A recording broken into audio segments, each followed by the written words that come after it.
Nako, eto na, sa wakas, Sara Duterte aarestuhin ng ICC Interpol at siyempre, mayroon din siyang warrant of arrest. Nataranta na ho dahil mismo siyang nagkumpirma na aarestuhin siya ng ICC Interpol sa visa ho ng warrant of arrest para dalhin siya at ikulong diyan ho sa The Hague, Netherlands. Alright, welcome back to my YouTube channel. I'm Andy's Vlog. Nako, breaking news. Mainit-init pa.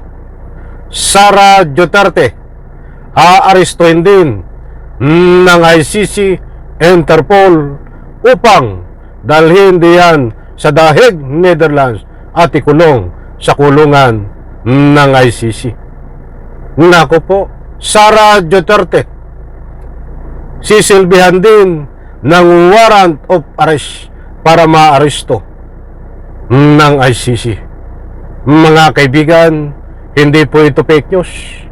Mainit-init pa na balita dahil mismo itong ibabahagi ko po sa inyo. Ang nagkumpirma ay si Sara Duterte. Ngayon lang pong araw na ito lumabas ang balita na ito. Ilang oras lang ang nakakaraan. Mainit-init pa. Ibibigay ko po sa inyo ang complete details nito. At siyempre isang like muna sa video na ito. Kung nagustuhan nyo po, pakilike lang po ang video na ito. Sa lahat ho nang hindi pa nakasubscribe sa aking maliit pa na YouTube channel, please subscribe. Maraming salamat po. Mga kaibigan, eto na ang inihintay ng taong bayan. Bagamat hindi na po tayo mabibigla, hindi na tayo magtataka kung bakit kasama si Sara Duterte nalalabasan ng warrant of arrest at biglang pag-aresto ng ICC sapagkat noong paman ay alam po ito ng taong bayan dahil mismo diano sa website ng ICC Interpol ay lagi ko pong binabanggit sa inyo ay mayroon pang siyam nalalabasan ng warrant of arrest na galing sa ICC ng biglaan. At yan ho ay kinumpirma ngayon ni Sara Duterte na aarestuhin siya ng ICC sa bisa ho ng warrant of arrest. Mga kaibigan, inaanyayahan ko po kayo na samahan niyo po ako hanggang dulo, panoorin ng vlog na ito nang sa ganun ho mapanood nyo at mapakinggan ang pag-amin at pagkumpirma ni Sara Duterte. Nataranta na ho dahil aarestuhin ng ICC Interpol para dalhin diyan sa The Hague, Netherlands upang ikulong katulad ho ng nangyari sa kanyang tatay. Nako, heto ho, ibabahagi ko po sa inyo. Mga kaibigan, ito muna ang ibabahagi ko po sa inyo. Mayroon po akong babasahin. At pagkatapos ko po itong basahin, ay ibabahagi ko naman po sa inyo itong kumpirmasyon ni Sara Duterte na mismo na mainit-init pa na siyang nagkumpirma na siya ay aarestuhin din ng ICC sa bisa ho ng warrant of arrest. Ito ho, mga kaibigan, patapusin po muna nating basahin ito bago ko po ibahagi sa inyo ang actual interview ni Sara Duterte. Buhat dito sa DCXL News at marami na rin itong nag-post. Meron doon sa ibang mapagkakatiwalang stream media. Ito ho ang sinasaad, mga kaibigan. Nako, ay kaya naman pala nataranta itong si Sara Duterte dahil nako po, ito na ang katapusan ng iyong karera. Eto, BP Sara, kinumpirma ang kabilang siya sa ICC arestless. Nandiyan po sa screen. Mga kaibigan, pwede nyo pong i-screenshot at nasa ganun ho, lubos nyo pong maunawaan. Itutuloy ko po. Kinumpirma ni Vice President Sara Duterte na may nakalap silang impormasyon na kabilang siya sa listahan ng mga nais ipaaresto ng International Criminal Court ICC.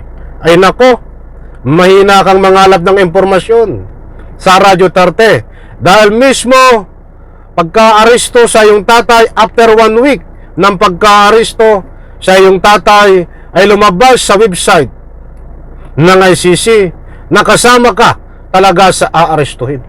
Ay bakit mo ngayon mo lang ito nalaman? Matagal-tagal na rin ito, maging isang buwan na ang nakakaraan sa Sara Duterte.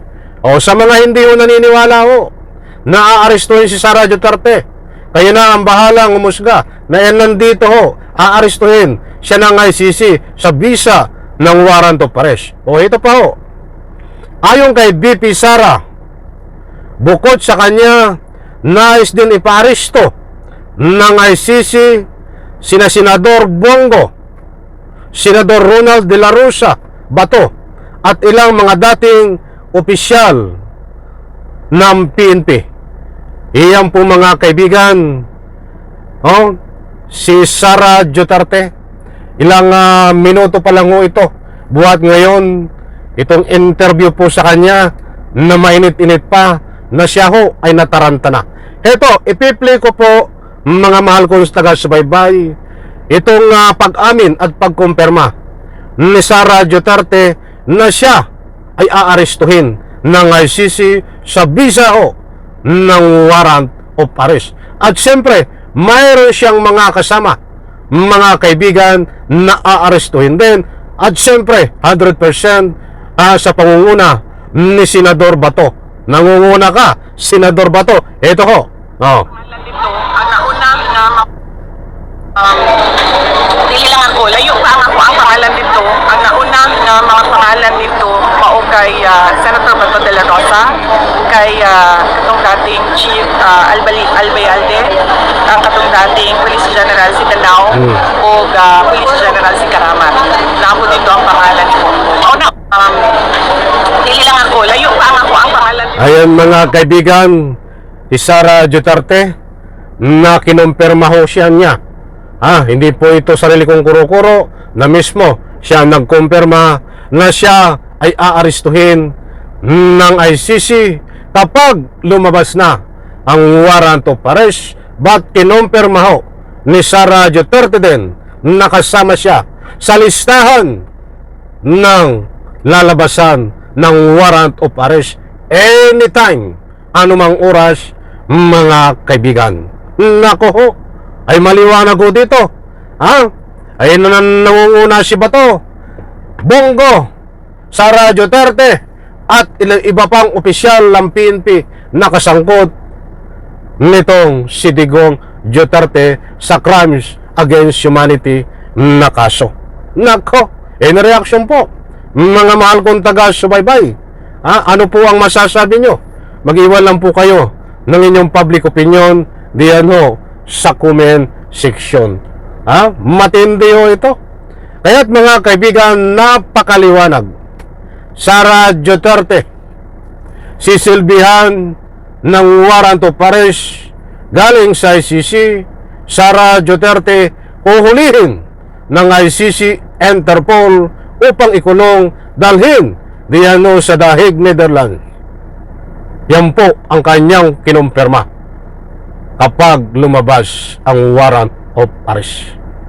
Abangan po natin ito at kabang-abang mga mahal kong taga-subaybay, at lagi po natin tatandaan, biglaan ang pag-aresto dito kay Sara Duterte at kay Bato at sa lahat ho ng mga nabanggit na pangalan. Kaya anytime, huwag na po tayong magtaka.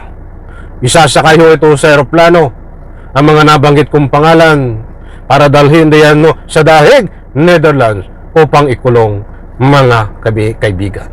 Isang like ko sa video na ito. Sa comment section ho, inaanyayahan ko po kayong magbigay ng anumang public opinion. Maraming salamat. Bye-bye. Palakpakan.